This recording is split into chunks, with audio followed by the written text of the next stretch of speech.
So hello and welcome guys, you're on India First and you're watching Youth First. Now you may be wondering what's Youth First. तो यहाँ पर हम सभी young talents को मौका देंगे उनके टैलेंट को शोकेस करने के लिए, और इसी सिलसिले में आज हमारे साथ मौजूद है हमारे तीन खास मेहमान गौरव जी, अंजलि जी और अजय जी। ये तीनों कलाकार हैं और चलिए बातों का सिलसिला शुरू करते हैं।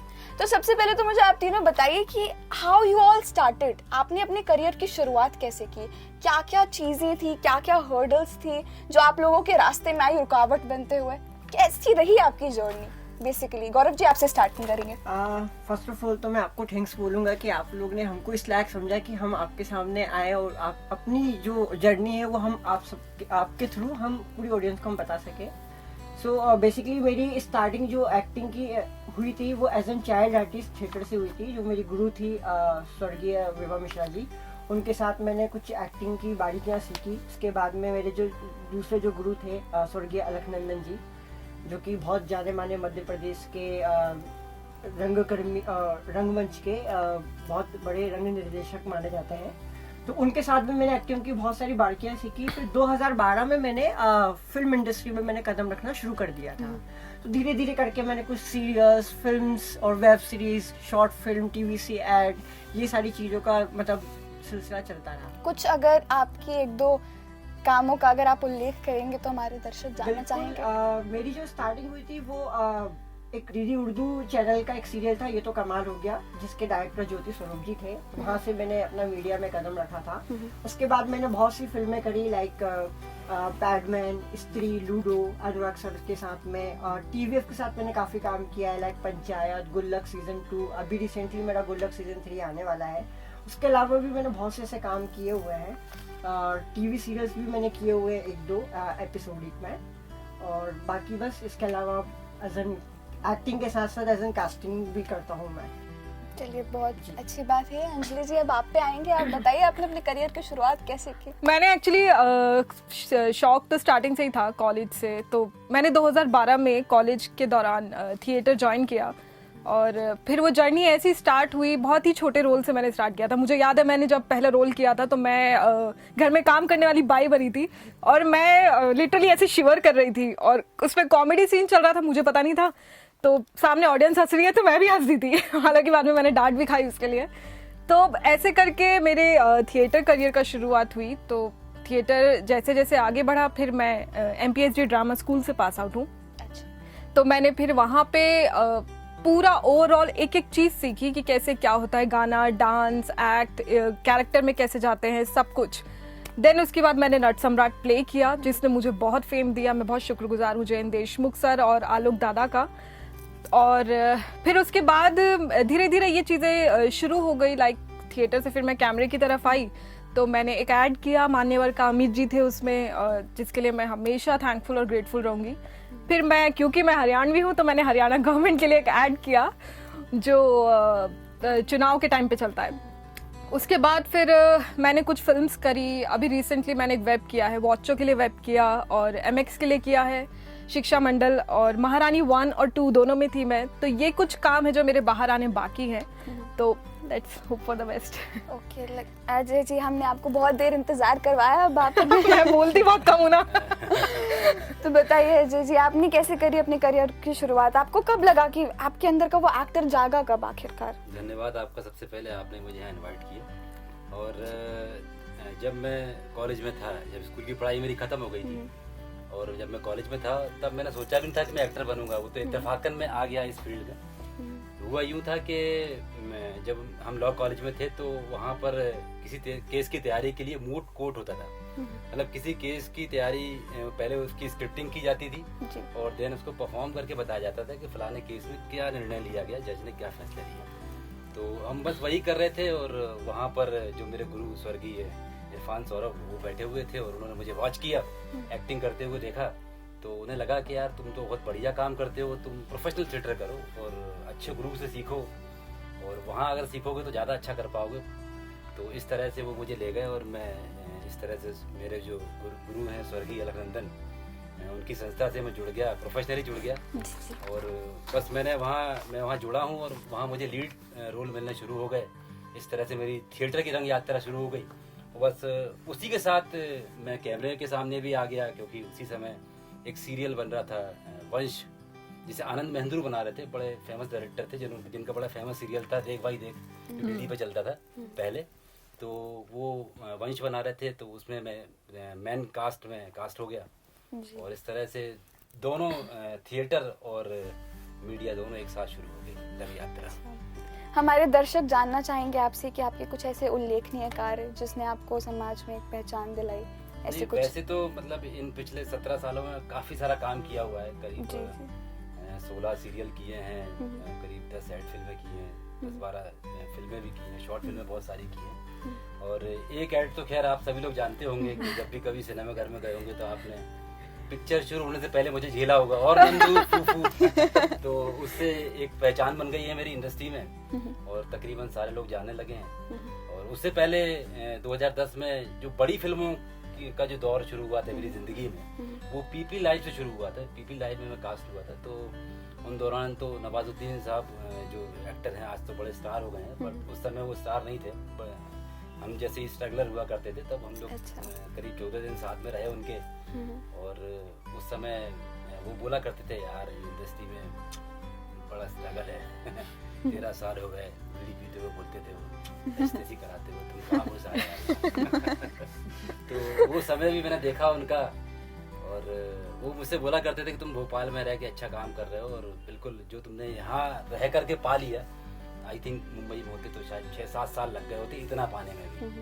वो उस समय ऐसा बोला करते थे, और उसके बाद वो देखते देखते स्टार हो गए। सर, आपने कहा आपका वो एड जिसने आपको एक नेशनल रिकॉग्निशन दिलाया, तो वो एड, वो तो मात्र 2 से 3 मिनट का एड था, तो वो एड के पीछे की मेहनत, असली मेहनत क्या थी? वो कितने घंटे लगे आपको उस एड को तैयार करने में?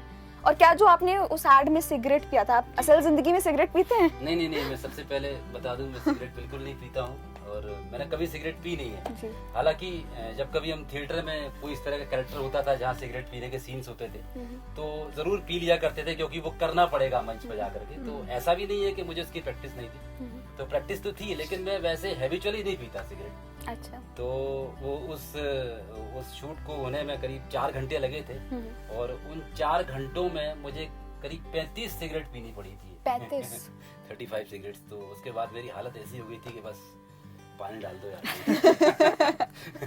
फिर कुछ चक्कर जैसे आने लगे थे। बहरहाल वो 4 घंटे में शूट हो गया, और बड़ा अच्छा शूट हुआ, और पूरी यूनिट ने बड़ा कोऑपरेट किया। अक्षय सर ने भी बहुत कोऑपरेट किया। हाँ, अक्षय सर, क्योंकि आपने उनका जिक्र कर ही दिया है, तो अक्षय सर के साथ पहला आपका मौका था ऐसा उनके साथ इतने बड़े स्टार के साथ काम करने का, तो कैसा एक्सपीरियंस रहा आपका? एक्सपीरियंस वैसे मैं बताऊं तो बहुत अच्छा था, और यूं बताऊं तो अच्छा नहीं भी था, लेकिन वो मेरे जरिए से अच्छा था। बिकॉज हुआ ये कि जब मैं फिल्म में कास्ट हुआ और हमको इंदौर ले जाया गया, तो वहाँ पर 9 दिन तो हमने तकरीबन क्राउड में काम किया, और हमको समझ नहीं आ रहा था कि क्राउड के लिए उन्होंने क्यों भोपाल से बुलाया। हम ये सोच रहे थे कि क्राउड के लिए बुलाया है, क्योंकि सीन जिस तरह के होते थे कि अक्षय सर की शादी हो रही है, हम फूल फेंक रहे हैं, कहीं पंचायत लगी हुई तो खड़े देख रहे हैं, और इस तरह कुछ होता ही नहीं था।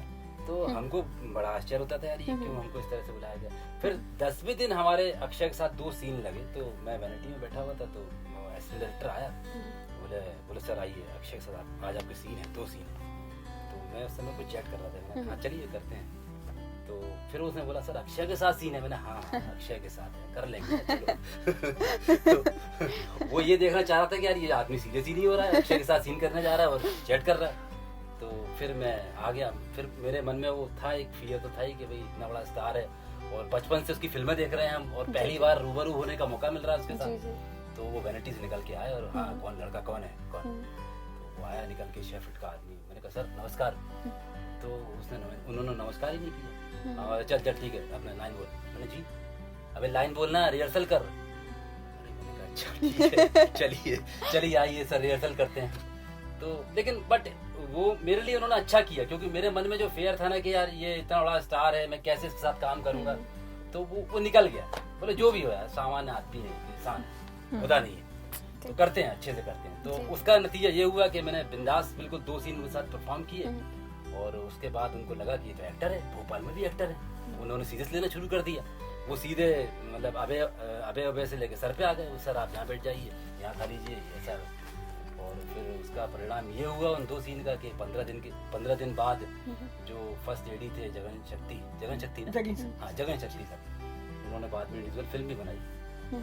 क्या नाम था फिल्म का?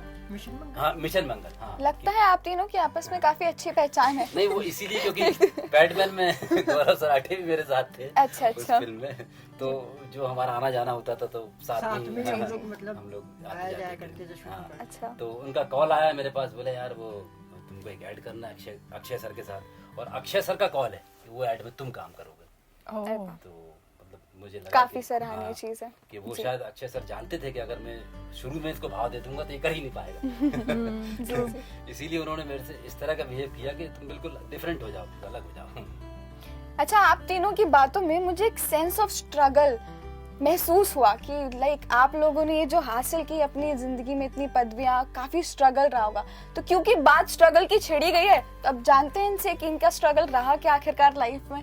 आपसे एक एक करके मैं आपके स्ट्रगल्स पूछूंगी कि कोई ऐसा मोमेंट जब आपको लगा हो कि नहीं आई शुड क्विट, मतलब वो मोमेंट जब आपको काम नहीं मिल रहे हो, या आपको ऐसा लग रहा हो कि आपको उस पर्टिकुलर पोजीशन पे होना चाहिए लेकिन दूसरों को मौका दे दिया गया हो। तो ऐसे कुछ मोमेंट्स अगर आपकी लाइफ में जो आप हमारे दर्शकों से साझा करना चाहेंगे तो यू मोस्ट वेलकम। मुझसे स्टार्ट कर रहे हैं? जी जी, आपसे ही स्टार्ट करें। सो मेरा अगर मैं स्ट्रगल बताऊं तो बेसिकली हम लोग तीनों ही, अगर मैं तीनों की बात भी करूं या मैं अपनी भी बात करूं, तो हम लोग थिएटर बैकग्राउंड से मतलब आते हैं।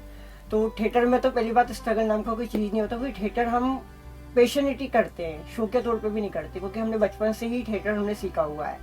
और रही बात मीडिया में as an struggle establish actor की बात रही, तो उसमें यह है कि ऑफ कोर्स निराशा तो होती है कि अगर हम किसी कैरेक्टर के लिए सिलेक्ट नहीं हो पाते हैं, पर वो हमारे लिए निराशा नहीं है, वो हमारे लिए आगे के लिए मोटिवेशन है कि हमारे में ऐसी क्या कमी है जी। जिसको हम उस कमी को पूरा करके हम आगे के काम को हम पा सकें।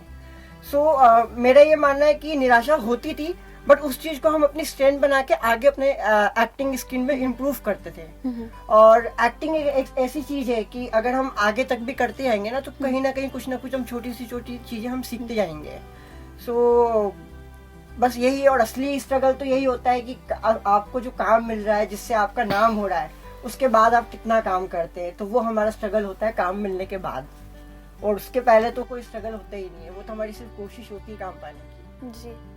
सो Anjali, basically we come from a family जहाँ पर हमारे पेरेंट्स की बहुत कंजर्वेटिव सोच होती है। वो सोचता है हमारा बच्चा इंजीनियर ही बनना चाहिए, डॉक्टर ही बनना चाहिए, और फिर ऐसा बैकग्राउंड चूज कर लेना जिसमें इतना ज़्यादा स्ट्रगल हो। क्योंकि अब मैं स्ट्रगल के बारे में ज़्यादा डिटेल में नहीं जाऊँगी, आप लोग बेहतर जानते होंगे इस चीज़ के बारे में। तो घर वालों से लड़ना, क्योंकि वही हमारी सबसे बड़ी स्ट्रेंथ भी होते हैं, और कहीं ना कहीं वही हमारे सबसे बड़े कमजोरी भी होते हैं। तो आपका क्या कहना है इस चीज़ पर? वो उन्होंने कितना ज्यादा रोल प्ले किया इस चीज में आपको बतौर एक्टर देखने के लिए? बिल्कुल, मैं इस चीज़ से अग्री करती हूँ कि बिकॉज हम लोग मिडिल क्लास फैमिली से हैं, और मतलब जो आर्मी और जो ये CSF बैकग्राउंड जो होता है, ये बहुत ही ऐसा होता है कि गवर्नमेंट जॉब करो, 9 to 5 करो, दैट्स इट, और एक टाइम के बाद यू जस्ट गेट मैरिड। सो मैंने बहुत लड़ा है, क्योंकि मेरी पूरी फैमिली में थिएटर से तो कोई नहीं था।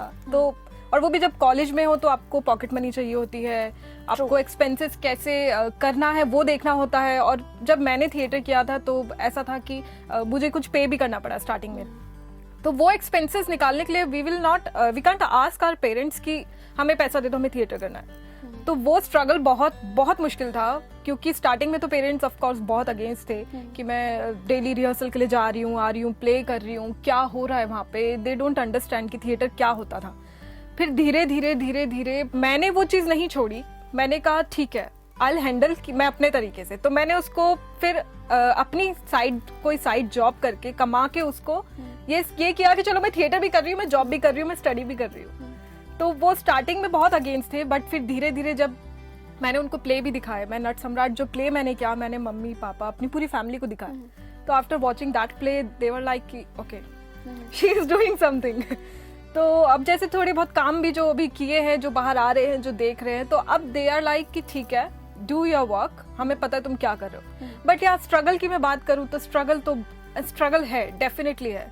वो जो एक रोल जो टीवी पे struggle is दिखता है, यस जो एक रोल जो टीवी पे दिखता है फाइनल, उसके पीछे बहुत स्ट्रगल है। आप पूरा उसको प्रिपेयर करते हो, वो आपको कोई अप्रोच कर रहा है कैरेक्टर के लिए, आपने ऑडिशन दिया, सब कुछ किया, फिर वो सेलेक्ट हुए, शूट किया, फिर वो एडिट भी हुआ, फिर आया, तो इट्स अ बिग थिंग। और इसके पीछे का जो स्ट्रगल है, इट्स अ ह्यूज स्ट्रगल है। आपसे आपकी स्ट्रगल की कहानी तो हमने सुनी ली कि आपने कितनी मेहनत, नवाज से नहीं, लेकर देखिए, अक्षय। नहीं, मैं इसको स्ट्रगल नहीं मानता हूँ। दरअसल ये फैमिली की बात है, ये अलग बात है कि घर वाले इसके अगेंस्ट थे। पिताजी कहते थे यार ये क्या तमाशा लेके बैठ गए यार, कहीं कुछ नौकरी वोकरी कर लो, कुछ अच्छा जी कर लो। जी। बट मुझे कभी ये स्ट्रगल नहीं लगा, बिकॉज इसलिए मुझे स्ट्रगल नहीं लगा क्योंकि ये मेरा अपना फैसला था कि मुझे इस फील्ड में जाना है, मुझे यहाँ काम करना है। और मैं ये पहले से जानता था ये सारी चीजें कि इसमें इतनी सारी परेशानियां हैं, इतनी आसानी से मौके मिलते नहीं है। तो ये मेरे लिए स्ट्रगल नहीं था, ये मेरा अपना फैसला था। मैं उस फील्ड में गया और मैंने बिल्कुल उसमें काम किया, और जो मैंने चाहा, जहाँ मैंने ऑडिशंस दिए और जहाँ मुझे लगा कि यहाँ मेरा काम हो जाएगा, तो वहाँ मेरा काम हो भी गया और मैंने कई रोल्स भी किए। हालांकि ये जरूर हुआ कि कुछ बड़ी फिल्मों में मुझे बड़े रोल भी मिल गए थे, मेरे हाथ पहुँच गए थे वहाँ तक, बट वो अनफॉर्चुनेटली फिल्म नहीं बनी, कुछ फाइनेंस के कारण अटक गई, कुछ इस तरह की परेशानियाँ हुई। But this is the part of the life. तो ये मैं से स्ट्रगल नहीं मानता बिल्कुल भी। ये मतलब मुझे लगता है कि ये मेरा अपना फैसला है और मैं पहले से जानता था कि सब डिफिकल्टीज में आनी है, तो इसका एक अपना मजा है। ये मैं इसको मजे के रूप में देखता हूँ। और चलो कोई बात नहीं, इस बार नहीं हुआ तो अगली बार हो जाएगा। प्रॉब्लम्स के बिना लाइफ कैसे? आज नहीं तो कल काम बनेगा। जी जी। क्योंकि अगर हमको घुसते ही इसमें बहुत बड़ा कुछ मिल गया होता तो हमें उसका स्वाद ही नहीं होता, जी, बात मजा सही। ही नहीं होता। तो मेरी नजर से तो मतलब स्ट्रगल नहीं है, ये अपना मजा है इस फील्ड का। क्योंकि आप तीनों हमारे साथ मौजूद है और अब हमारी दर्शक काफ़ी ज़्यादा एक्साइटेड हो चुकी है, क्योंकि आप तीनों ऐसे बैकग्राउंड से जहाँ पर आप लोग अपनी लाइफ में काफ़ी बड़े बड़े कलाकारों से मिलते जुलते रहे हैं। आपके काफ़ी मज़ेदार किस्से भी रहे होंगे सेट पे, कुछ ऐसी भी चीज़ें होंगी जो बहुत एम्बैरेसिंग हुई होगी। तो बस हमारी दर्शक जानना चाहती है आपसे आपके एक्सपीरियंसेस सेट पे कैसे रहे। अंजलि जी। मज़ेदार किस्से तो बहुत हुए हैं। लाइक एक शूट हुआ था एक रिसेंटली, जिसमें चलते टेक में वी वर ऑल सेट की बहुत टाइम लगा था कि चलो शूट हो रहा है, सेट पे आए। देन वो मेरे को एक्टर थे जिनकी चलते शूट में पैंट निकल गई थी तो बट उनको पता नहीं चला, पर आजू बाजू जितने भी क्रू थे और सबको पता चल गया, और of course he was wearing something. So उनकी चलते शूट मैंने तो डिटेल में पूछा आप डिटेल में जा रहे हैं। तो वो किस्सा बहुत मजेदार था, मैं इसको यही एंड करूंगी। She stopped. शायद यहाँ पे एम्बैरेसिंग मोमेंट तो क्रिएट हो जाए। गौरव जी आपका कोई? हाँ, मेरे तो मतलब ऐसे बहुत सारे मूवमेंट है, बट मैं आपके मोमेंट्स हैं? Yes, You're speaking about your moments. Yes, set पे मूवमेंट है। स्टार के साथ में अगर आपने बात की है तो जी। स्टार के साथ की मेरे कुछ मूवमेंट्स है जो कि मुझे बहुत याद भी रहते हैं आज भी। सो शायद ऑडियंस को नहीं पता होगी वो चीज़। फर्स्ट मैं मूवमेंट अपना ये बताऊंगा कि पैडमैन के समय पे, जैसे कि अजय जी ने बताया कि हम लोग ने साथ में काम किया है, तो पैडमैन में मैं इंजर्ड वर्कर का मेरा कैरेक्टर था, अक्षय कुमार का मैं वर्कर बना था उसकी वर्कशॉप में। वहाँ पे एक सीन होता है कि मेरे हाथ में लग जाती है वो, सडनली वो पहला पैड मेरे हाथ पे लगाते हैं और फिर मुझे हॉस्पिटल लेके जाते हैं। तो हॉस्पिटल में मुझे इंजेक्शन लगने वाला सीन है, तो बिहाइंड द सीन अक्षय जी ने मतलब मजाक में, क्योंकि उस टाइम पे क्या होता है ना कि 3-4 दिन हम कंटिन्यू काम कर चुके थे, तो उस टाइम पे क्या होता है थोड़ा सा फैमिलियर हो जाते हैं, जानने लग जाते हैं। या कभी फर्स्ट टाइम मॉर्निंग में सेट पे आया तो गुड मॉर्निंग विश हो गया, सर कैसे है, ये हायल हो जाता है। तो उस टाइम पे जब वो इंजेक्शन लगने वाला सीन था तो अक्षय सर ने मतलब डॉक्टर को भी बोला कि यार मेरी पैंट खोल दी, बोलते उसकी बम पे लगाओ ना यार, क्यों नहीं लगा रहे हो। तो वो एक अच्छा फनी मोमेंट था। जी जी। और दूसरा मोमेंट एक मेरा स्त्री में ये था कि सीन होता है कि हमारे दोस्त जो नरेंद्र है उसको स्त्री उठा के लेके जाती है, तो सब राजकुमार राव को ही चिल्लाने में लगते कि सब तुम्हारे बेस हुआ, तुम्हारे बेस हुआ।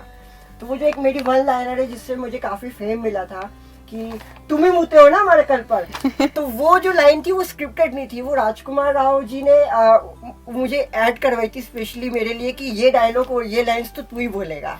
तो वो काफी फनी लाइंस है और उससे काफी मजा भी आता सुनने में लोगों को। इन बातों से ये पता चलता है कि आपके और राजकुमार जी की काफी अच्छी जान पहचान है। बिल्कुल राजकुमार राव इट्स लाइक मुझे छोटा भाई मानते हैं। और उनके साथ जब मैंने फिल्म करी थी तो जो हमारे डायरेक्टर थे कौशिक जी है, मैं उनका नाम भूल गया, अमर कौशिक सर, और जो आयुष्मान खुराना के जो भाई अपार शक्ति खुराना, तो वो तो यही बोल रहे थे बहन द कैमरा कि इसको तो पैक करके ले चलो मुंबई में, काम देंगे अपन ऐसा करके।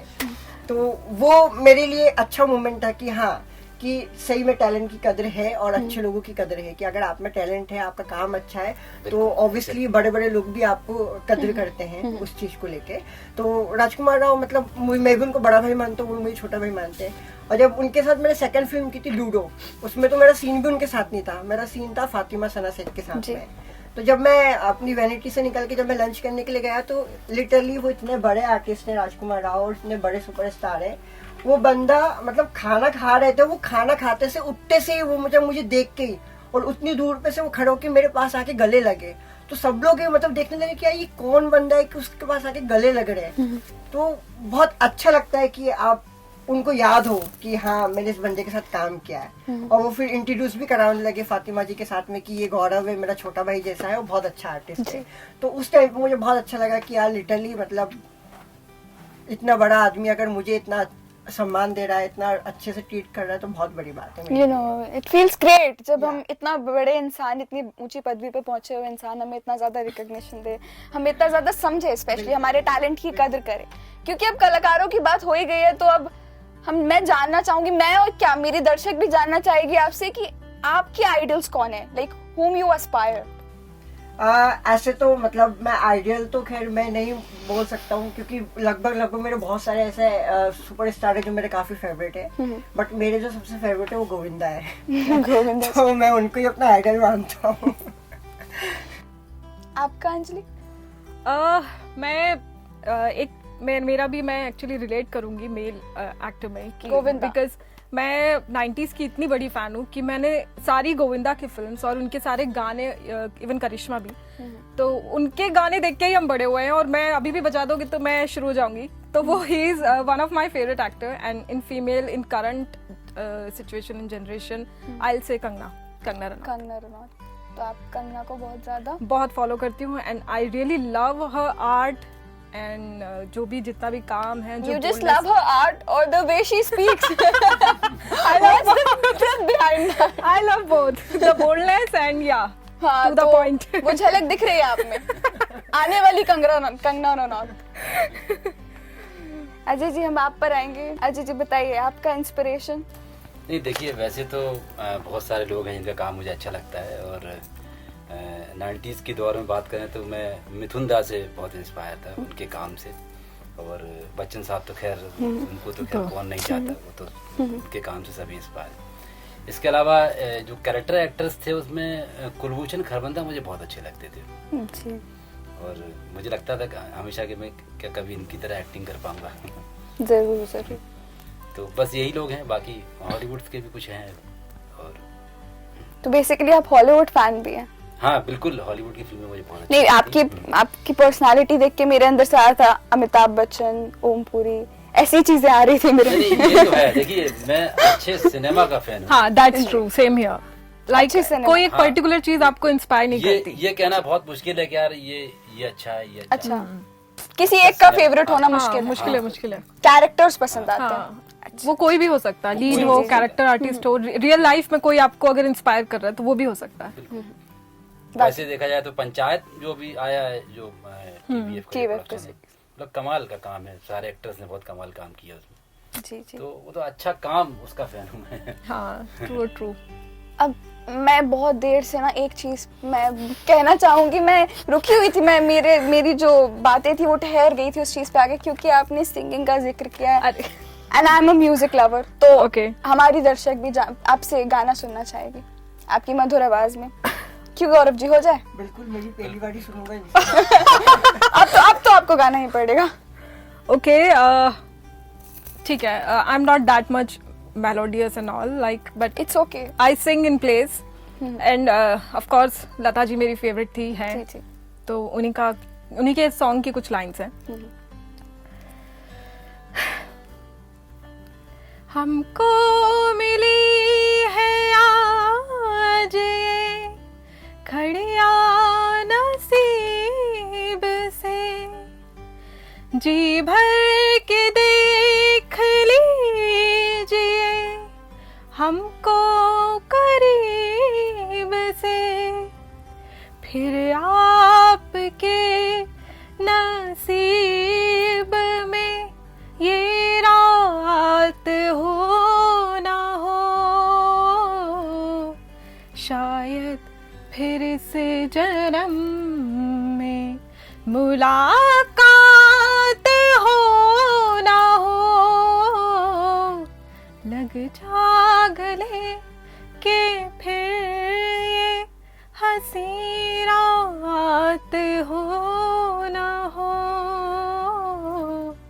शायद फिर से जन्म में मुलाकात हो ना हो,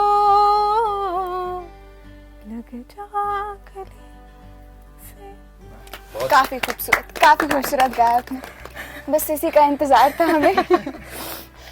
अब एक महत्वपूर्ण प्रश्न जिसका जवाब मैं आप तीनों से चाहूंगी।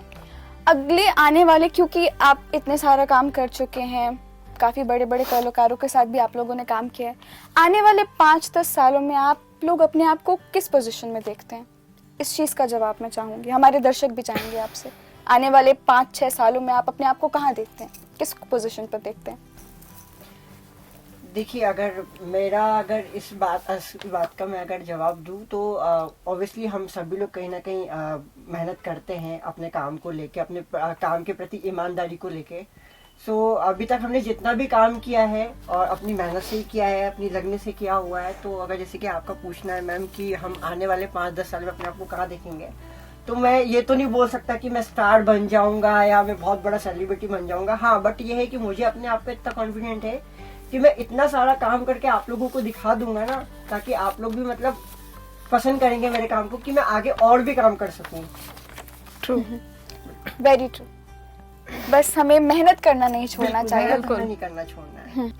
या सेम मैं ये तो नहीं बोलना चाहूंगी कि I'll do this, I'll be a star and all, but या जिस हिसाब से अब तक मेहनत की है without any huge financial support and कोई गॉड फादर, बस थिएटर, मेहनत और एक पॉजिटिविटी है, पता नहीं कहाँ से आती है, वो डेली आती है रात को सोते टाइम और सुबह उठते टाइम, वो मोटिवेट करती है कि you just keep working hard. लोग बोलते हैं कि हार्ड वर्क कुछ नहीं होता, मेरा ये मानना है कि आप किस्मत भी बदल सकते हो अगर हार्ड वर्क है तो। और मे बी शायद मैं लोगों को इंस्पायर कर पाऊं कि तुम्हारे हार्ड वर्क से आगे बढ़ सकते हो। मे बी आने वाले 4 साल, 5 साल, 6 साल में मैं ये साबित कर पाऊं कि मैंने जो किया है, जो मुकाम पाया है, अपनी मेहनत से किया है। बिल्कुल, ये प्रेडिक्ट करना तो मुश्किल है कौन कहाँ पहुंचेगा 5-6 साल बाद, बट बिल्कुल अंजलि ने सही कहा कि हमारे हाथ में हार्ड वर्क करना है और हम वही करते रहेंगे और देखते हैं उसके बाद कहाँ पहुंचते हैं। बाकी कोशिश तो पूरी है कि सब लोग जाने, हमारा काम, अच्छा काम लोगों के सामने आए, तो बस यही कोशिशें हैं। जी जी, वाकई आप तीनों, क्योंकि आप तीनों कनेक्शन रखते हैं बॉलीवुड से, तो मेरा एक प्रश्न आप लोगों से ये है कि ऐसी कौन सी चीज़ है जो आपको बॉलीवुड में सबसे अच्छी लगती है? कोई एक चीज़ ऐसी, और कोई एक चीज़ ऐसी जो आपको बिल्कुल नहीं पसंद बॉलीवुड इंडस्ट्री के बारे में? बता सकते हैं। This time you should start with ये जी पहले बता देंगे, उसके बाद तो हम लोग हम डिसाइड करेंगे हमें क्या बोलना है। अरे जी बताइए। नहीं, अब देखिए, अब इसमें हम काम करना चाहते थे और बिल्कुल इसी फील्ड में काम करने के लिए हम पैदा हुए, मैं तो यही कहूँगा। तो यहाँ काम होता है और बिल्कुल जो आपको मिलता है उसको ईमानदारी से करना चाहिए। और बाकी गलत क्या हो रहा है, तो बहुत सारी चीजें इसमें गलत भी हो रही है, उसको क्या होता है। बहुत सारी, किसी एक चीज का जिक्र कर दीजिए। नहीं, देखिए, यहाँ कोई भी कमिटमेंट का पक्का नहीं है। बस इसमें सबसे खराब चीज मुझे लगती है कि यहाँ कोई कमिटमेंट का पक्का नहीं है। आज आपको बोल देंगे हाँ ये काम आप कल कर रहे हो, और कल पता नहीं है क्या होने वाला, एकदम से हटा दें आपको इससे पहले कोई सूचना भी न दें। तो एक घटना मैं बताता हूँ, बड़ी इंटरेस्टिंग घटना है, अगर थोड़ा सा टाइम है। बिल्कुल। तो दरअसल एक फिल्म थी क्लैपस्ट्रम प्रोडक्शन की, जल, जिसको नेशनल अवार्ड ही मिला था बाद में। तो उसमें मैं एक बहुत बड़े रोल में कास्ट हुआ था, जिसको बाद में यशपाल शर्मा जी ने किया। तो करीब उन्होंने 30-35 बार मेरे ऑडिशंस किए, लुक टेस्ट किए, कॉस्ट्यूम्स के साथ, मेकअप्स के साथ। देन सारी चीज़ें फाइनल हो गई और कईयों कॉल लगा दिए उन्होंने मुझे।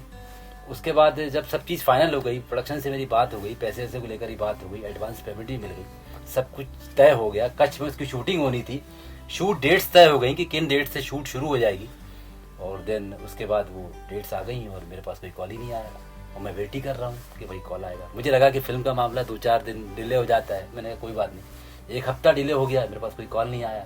फिर मैंने ही कॉल किया, भाई क्या हो गया, ऐसी क्या बात हो गई, मेरे पास कॉल नहीं आया आपका। तो वो कहते हैं वहाँ से, सर शूट तो चल रहा है। मैंने कहा चल रहा है, मैं तो कास्ट था उसमें। बोला हाँ सर आप कास्ट थे, बट आपकी जगह अब यशपाल शर्मा कर रहे हैं। तो मुझे मेरा यही सिर्फ विरोध है कि भाई ठीक है, वो आपका काम है, आपको जिससे कराना है उससे कराइए, इसमें मेरा कोई वो हाथ नहीं है। बट आप एक बार इन्फॉर्म तो कीजिए कि सर ऐसी सी बात हो गई, आप अपने आप को फ्री कर लें। तो बस यही है कि जब काम है तो आप माई बाप हैं और काम नहीं है तो वहाँ कोई किसी का नहीं है। मतलब कोई किसी का सगा नहीं है, कोई किसी का है ही नहीं, सगा ही नहीं, कोई किसी, आप जी रहे हो मर रहे हो किसी को मतलब नहीं। ये सच्चाई है और शायद ये इंडस्ट्री की नहीं, ये सारी इंडस्ट्री की सच्चाई है।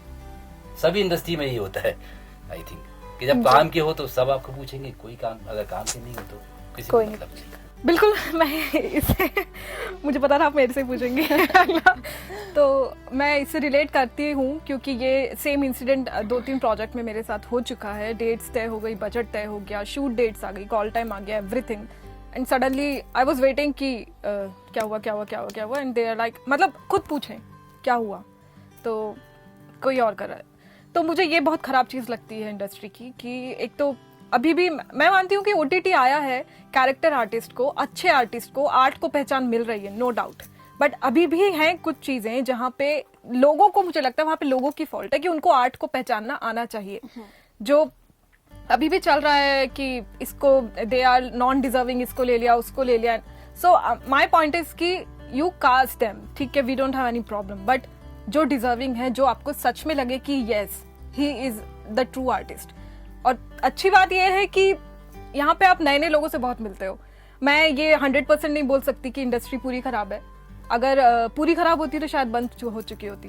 तो 90% या 95 या 5% लोग हैं जो अच्छे हैं, और ऐसा होता भी है कि आप कभी कभी आप जैसे हो आपको वैसे लोग टकराते हैं, तो बहुत सारे लोग मिलते हैं और कई बार ऐसे लोग मिल जाते हैं जो आगे चल के फैमिली बन जाते हैं। तो मुझे ऐसे लोग मिले हैं, कुछ तो बैठे ही हैं तो या दैट्स ट्रू कि अच्छे लोग मिलते हैं, तो बहुत लोग मिलते हैं, आप डेली बेसिस पे लोगों से मिलते हो, तो वो फिर ये एक अच्छा पॉइंट है इंडस्ट्री का। जैसे कि अजय भैया ने बता दिया, अंजलि ने बता दिया, तो मैं भी सेम यही चीज बोलूंगा, बट एक ही वर्ड में वो चीज खत्म कर दूंगा कि इंडस्ट्री की अब मुझे वो चीज ज्यादा अच्छी लगने लगी है कि बेसिकली जो रियल टैलेंट है वो सामने आ रहा है OTT के थ्रू। तो ये एक सबसे अच्छी बात है कि जिसको काम नहीं मिलता था असली टैलेंट को, उनको काम मिल रहा है। दूसरी चीज ये है कि जो इंडस्ट्री की अच्छी चीज नहीं है वही कमिटमेंट वाली बात। कमिटमेंट, अगर उनका काम अटका है तो आपके पास 10 बार कॉल आएगा, अदरवाइज उनकी नहीं अटकी तो आप कितना भी कॉल कर लो, कितने भी मैसेजेस कर लो, आपके पास में रिप्लाई नहीं आएगा। तो ये एक चीज गलत है कि एटलीस्ट आप भले वो छोटा एक्टर क्यों ना हो या वन लाइनर आर्टिस्ट क्यों ना हो, पर उसको प्रॉपर इन्फॉर्मेशन दे दी जाए कि हाँ अगर आप हैं प्रोजेक्ट में तो आप कर रहे हैं, अदरवाइज आप नहीं है तो सामने वाले का दूसरा काम ना छूटे। तो ये एक चीज बहुत गंदी है कमिटमेंट वाली, या प्रॉपर इन्फॉर्मेशन ना देना। तो अगर ये चीजें भी अगर अच्छी हो जाएंगी तो शायद हमारी इंडस्ट्री कहाँ से कहाँ पहुंच जाएगी। तो हमें इंडस्ट्री में कमिटमेंट्स पे ध्यान देने चाहिए, इस पॉइंट पर गौर किया जाए। सो आज ये 3 खास मेहमान से हमने काफी सारी बातें की, कुछ चटपटी बातें भी हुई। हमें अपनी कमेंट में राय जरूर बताइएगा। You are on India first and you are watching youth first. Guys please like, share, subscribe और कमेंट में हमें अपनी राय जरूर बताइएगा।